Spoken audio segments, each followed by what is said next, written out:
Setiap perjalanan ditempuhi Nik Mahmud sebagai umara dan ulama ini sesungguhnya mengimbasi pesanan Khalifah Umar Al-Khattab kepada Gubernur Mesir Abu Musa Al-Asy'ari ketika itu bahawa penguasa paling bahagia ialah mereka yang rakyatnya merasa bahagia hidup di bawah pemerintahannya.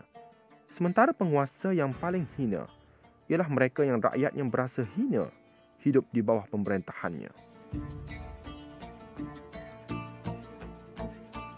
2 tahun selepas penubuhan Majlis Agama Islam dan Adat Istiadat Melayu Kelantan yang dibangunkan atas usaha Datuk Perdana Menteri Paduka Raja Nik Mahmud, sistem pengajian agama dan bahasa Arab telah bermula sekaligus berkembang pesat.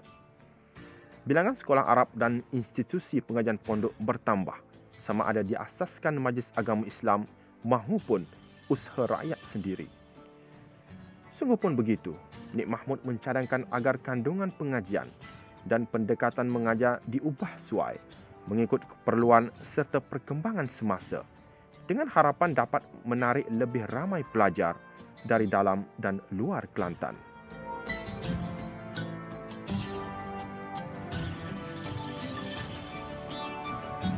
Rumah teres setingkat di tepi jalan utama Taman Uda Murni, Kota Baru dikunjungi. Ia milik Haji Nik Yusof Nik Had, 74 tahun, bekas kerani Datuk Perdana Menteri yang pernah berkhidmat dengan penuh taat setia selama lebih 15 tahun.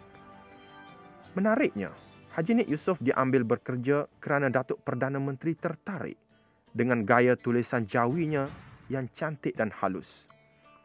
Malahan setelah bersara pun, Datuk Nik Mahmud masih mahukan Nik Yusof menulis Jawi buku terbarunya Panji-Panji Peringatan.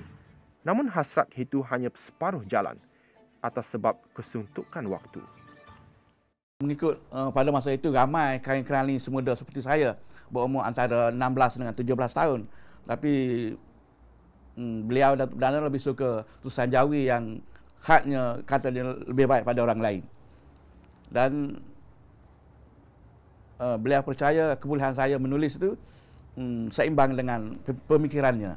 Jadi bila dia membuat satu arahan, saya dapat menjangka dan menulis dengan betul ikut apa kehendaknya.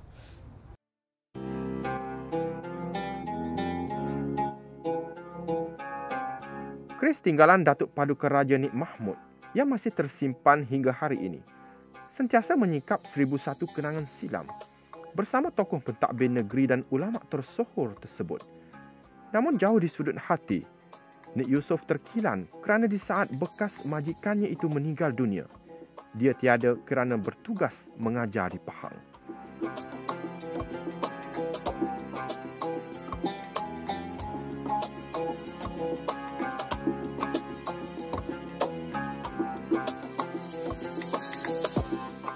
Kepahitan hidup di zaman penjajahan Jepun tidak pernah mematahkan semangat Datuk Perdana Menteri Paduka Raja untuk terus berdakwah sekaligus menaikkan semangat rakyat supaya tabah menjalani dugaan. Apabila kereta beliau dirampas tentera Jepun, beliau sekeluarga hanya mampu menaiki beca untuk bergerak ke destinasi Malahan apabila keadaan semakin buruk. Isterinya Wan Tik Kamariah terpaksa berjualan rokok seharian hanya untuk mendapatkan sekilo beras. Rumah keluarga cucu menantu Datuk Perdana Menteri Paduka Raja Nik Mahmud di Kampung Bukit Marak, Kota Baru dikunjungi. Kebetulan Rosnu Abdul Ghaffar menyimpan sepasang pakaian rasmi beliau untuk kenangan. Baju ini pemberian isteri Datuk Nik Mahmud, Hajah Wan Tik Kamariah, atas hasrat agar Rosnu menjaganya sebaik mungkin untuk tatapan generasi muda, keluarga maupun orang ramai pada masa hadapan.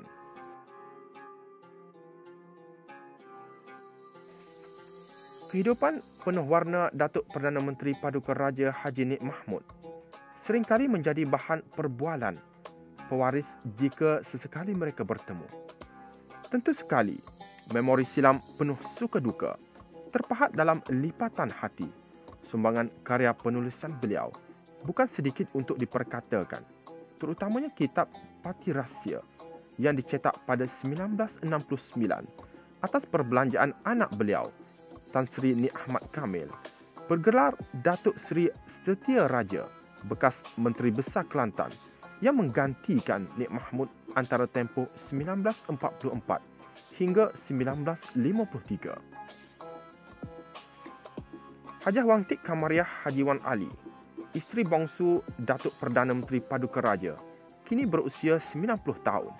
Bersama anak sulungnya, Hajah Nik Azizah, juga kakak tunggal Nik Ismail, lebih memahami hasrat sebenar Datuk Nik Mahmud yang benar-benar ikhlas menyumbang bakti kepada agama, negara dan bangsa. Payah orang nak ganti dia saat ni. Jadi dia tidak kata orang Kelantan panggil backing dak, pongoh tu, panah darah tu. Dia pilih-pilih.